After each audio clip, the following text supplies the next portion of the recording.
Hello, this is Rachel. I am working on putting together a brief overview of what the contracts say if you're getting ready to list a property. And so it's pretty general information, but gives you an idea of what's there. If you have any questions when you look over your actual contract, please call me. I'm very happy to ask or to answer any questions about that. So I'm just going to start off going through this.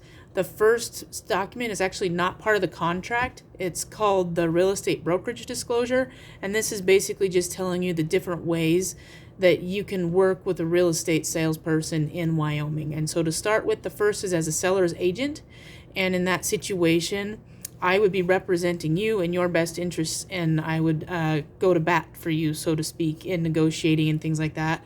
I always make sure that I check in with you. I won't make a decision for you. And as your representative, I will gather all the information I can, and I will give you any information that I have. And together we will talk through scenarios and understand everything that's going on with that. And then you can decide and tell me how we want to move forward. Another way I can work with you is as a buyer's agent, which basically has the same level of service as a seller's agent. It's just that now I'm representing you as a buyer rather than a seller, but the concept's the same. Another way that you can work with someone in Wyoming is as a customer. And in the customer situation, basically I still owe you the confidentiality, things like that. I owe you honesty, and I need to be forthright with any defaults in properties, things like that. So there's nothing hidden there. I still have to give you all of that information, but as a customer, the difference is that I'm not your agent, so to speak. So I'm not necessarily going to go to bat for you on things, but I still owe you all those other things such as fairness and disclosing defects and those sorts of things. Another way in Wyoming that is a legal way to work with the public is as an intermediary, which we do not do in our office. But the intermediary basically represents no one. They basically just do the paperwork. So it's up to both the buyer and the seller to come up with whatever agreements they're going to come up with, and then it's up to the agent to basically just get it on paper and do the paperwork for you, and probably all the title work with the title company and stuff like that. But really, you represent no one in the interaction. So in our office, we believe that we should be agents for someone, and so we represent somebody in all of our dealings. There's a couple other things that you'll notice in there, and it's basically how to change from one type of representation to another, and that would be in situations such as if I have a listing and I have a buyer come in that's interested in that listing. Well, I'm already the seller's agent, and so I cannot be a buyer's agent and a seller's agent on the same property, and I've already committed myself to the seller. So in that situation, I'm going to work with the buyer as a customer, but I'm going to make sure they know up front that I'm working with them as a customer on that property. So that's basically the real estate brokerage disclosure. Like I said, that piece is not really necessarily a part of the contract, but it does have to be included with the contract. So the next thing I'm going to go through then is the listing contract and just some general information on that. So as you kind of go through it, the first part just talks about I have the exclusive right to sell, and it has a from date to a through date, and that's going to be different for each listing.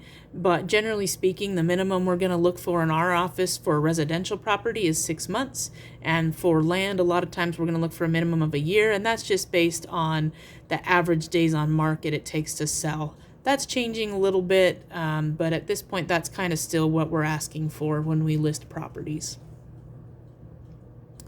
And I'm going to pause a little bit as I go through this because I am reading, so I kind of go in order. So if you're actually looking at this at the same time as you're watching this video, then hopefully it'll flow and make a little bit of sense for you.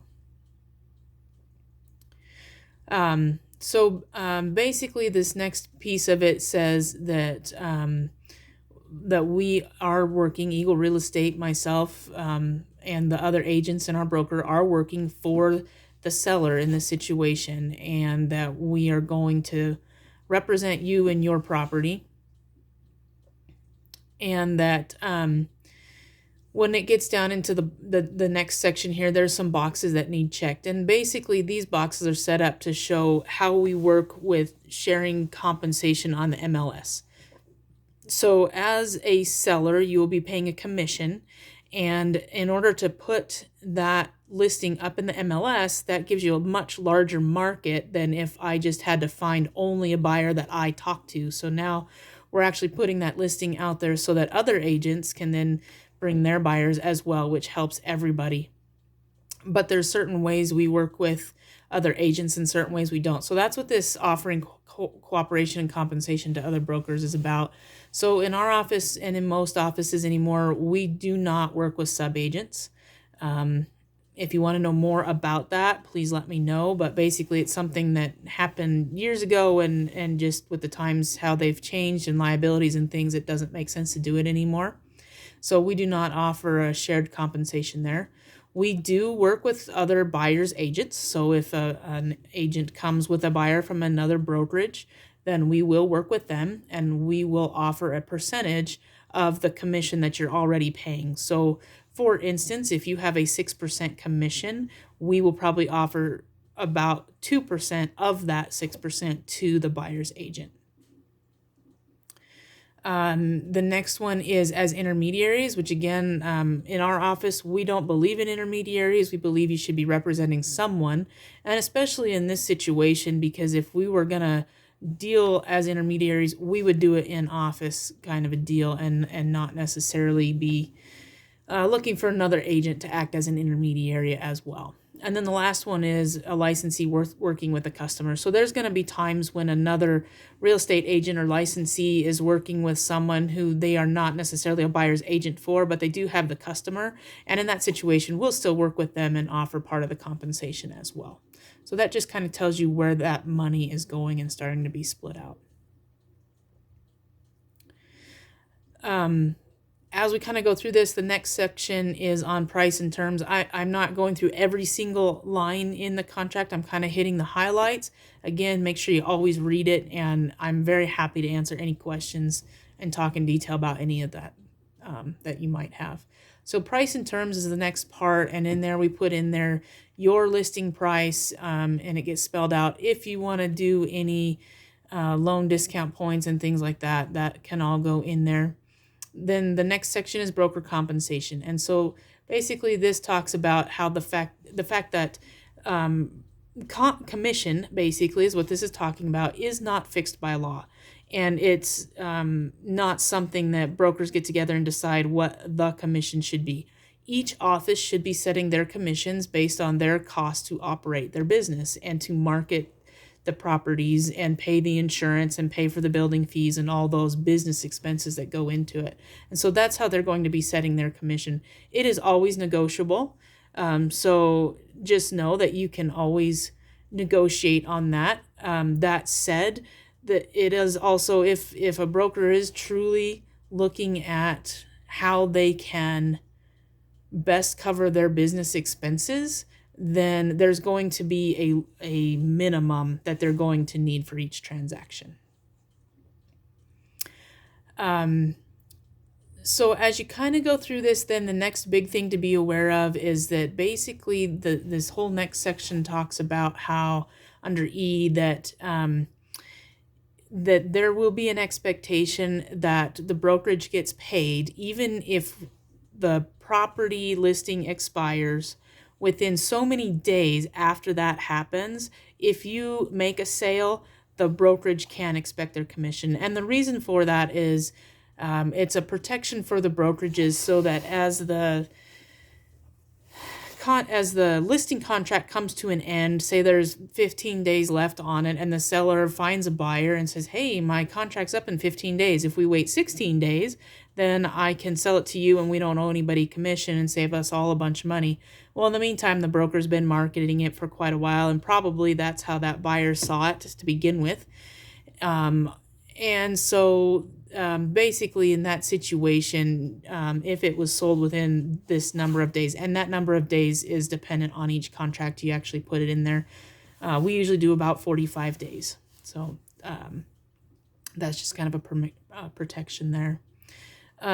F talks about forfeiting any payments that are made and things like that. In our brokerage, we don't take any of that, so that's a 0% for us. The next is a lease commission section, and we don't deal in rentals or leases in our brokerage, so that's not something we're looking for. H is pretty important. It says that broker shall not accept compensation from the buyer, the buyer's agent, or any entity participating in or providing services for the sale without the written consent of the seller. And that basically is just a statement that says that, seller, we are working for you and we are not receiving compensation from anyone else unless we have your written permission to do so. And the scenario where that might happen is if, say, I had the listing and as a seller's agent, but I had a customer come in as a buyer and they said, man, you did a really great job and we'd like to give you a bonus. I can't take that bonus without written permission from the seller. And so that's an important thing to know, that that we are working for the seller and not taking compensation from anyone else. The next part on existing financing, that is a section that does a couple things. It helps us to know kind of what we're looking at as far as how much money is owed versus how much money we're going to get. But the most important thing is that once this property is under contract and ready to close, this is information that we're going to need anyway at that point, because the title company will need it in order to do the mortgage payoff release and all of that. So just a little bit of homework on the front end makes that all go smoother towards the end. The next section on closing costs, fairly self-explanatory, and most of the time when we do these, we say that right now the seller pays the things that it says. Under number 3, under other, we just put none because we don't know at this point. Closing costs can all be negotiated with a buyer at the time that offer is made. And so we keep these fairly general, but C talks about the closing firm's fee, which is the title company. We use a title company in our office. We use them to also house our earnest money funds and all of that. So we really rely on them to be that third party that brings in funds and disperses funds, and to also make sure that all the taxes are paid, the mortgages are paid, all that stuff looks good. We can talk more later about how that all comes together after we have an accepted contract. There's, of course, paper trail to make that all happen, but just to kind of give you an idea of that. Usually what we do in here is split that fee between the buyer and the seller. That fee is under $300. So we usually put split between buyer and seller not to exceed $150 each. The next section is something just to be aware of, items included in the purchase price. There's a whole list of them under A, and we actually have to strike out or put a line through the things that are not included that are listed there. And so that's something to pay attention to make sure that that is accurate. And then same thing under the blanks there, we can fill in if there are personal property items or fixtures, things like that we need to spell out that are included or excluded from the sale. That is the place that needs to happen. The next section under title is basically the owner of record. So we're going to look that up and find out how that is recorded right now. And then part of what you're going to do as a seller is provide a general warranty deed. And that's also part of what the title company does. And furnishing a title insurance policy is also part of what the seller does. Again, sometimes that can be negotiated, but basically what you're saying by providing a title insurance policy with a general warranty deed is that you own the full rights to the property and that you're guaranteeing that you have the right to sell those rights to the buyer. And so the title company helps us make that all come together, but that's basically why, as a seller, that you want to provide a general warranty deed and also title insurance policy. Title insurance policy is a one-time fee, and just to give you an idea, like $1 million, it's all based on the sale price of the property. So if you sold the property for $1 million, you're looking at like a $2,500 one-time title insurance fee, somewhere about in there. Closing in possession, basically this says that the seller owns the home all the way, or the property all the way through the day of closing until those documents are signed. And so that means the seller is responsible for insurance, taxes, irrigation, any of those things all the way through those dates. And like in the situation of a house on a property, you're going to want to continue to insure it, because should anything actually happen, that insurance is going to be your savior there, because you are obligated to be selling a home on this property. And so insurance is going to be a good way to make sure that if anything happens, you're covered that way. Condition of property, basically as a seller, you need to know that in Wyoming, we are a buyer beware state, and that it is up to buyers to do their inspections. That said, if there are defects that the common person cannot see, like if there has been previous roof damage that has kind of been hidden now because of some repair or a kind of temporary repair or something like that, we need to disclose those things. If there are times when there's been water in a basement or a crawl space, especially, well, for any reason, but whether it's due to a leaky pipe or irrigation water or whatever, those are all things that need to be disclosed. But in general, we say that there is not a property disclosure available, and that it's up to the buyer to find out most of the property condition things themselves, unless it is those sorts of defects that you're just not going to find without some knowledge, and things that could be a contingent on making the sale happen. Inspections, basically this section says that as a seller, you have to allow the buyer with proper notice to do inspections. They pay for them, the buyer does. So that's not an issue, but you do have to allow them to do their inspections. That doesn't mean they can come in 5 minutes after they've called, but if they're setting up appointments and things like that, those inspections can happen. Also, it says that the broker has no duty to conduct an inspection of the property. So if you tell me that there's nothing wrong with it, and as far as you know, everything's fine, it is not up to me to crawl into the attic and make sure there's no roof leaking in the attic and things like that. So that's an important piece to know. If there are things I can see, then it is my job to actually disclose those things. So if I can see that there is water damage somewhere, then I do need to disclose that. The whole next section basically talks about how time is of the essence. And as we're working through contracts, both this listing agreement, but also the offers to buy, and when we get to that part, they will all have dates and deadlines that we need to follow.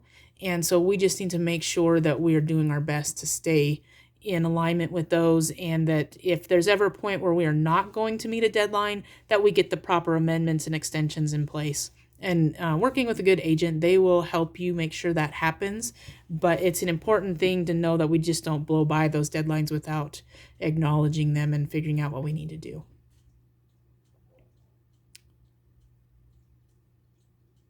The next part is pretty important as far as agreements and covenants. As a seller's agent, it is my duty to present to you every written offer, and I believe every verbal offer as well.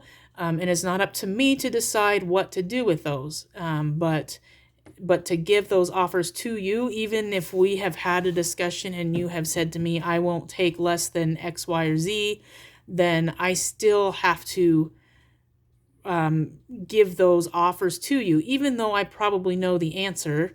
Don't feel like I'm ignoring that, but just that I have to give you all of those offers, and then you can tell me what you want to do with them, as far as, do you want to reject them? Do you want to counter offer? Do you want to just ignore it? Whatever you want to do. But I do have to give you all of those.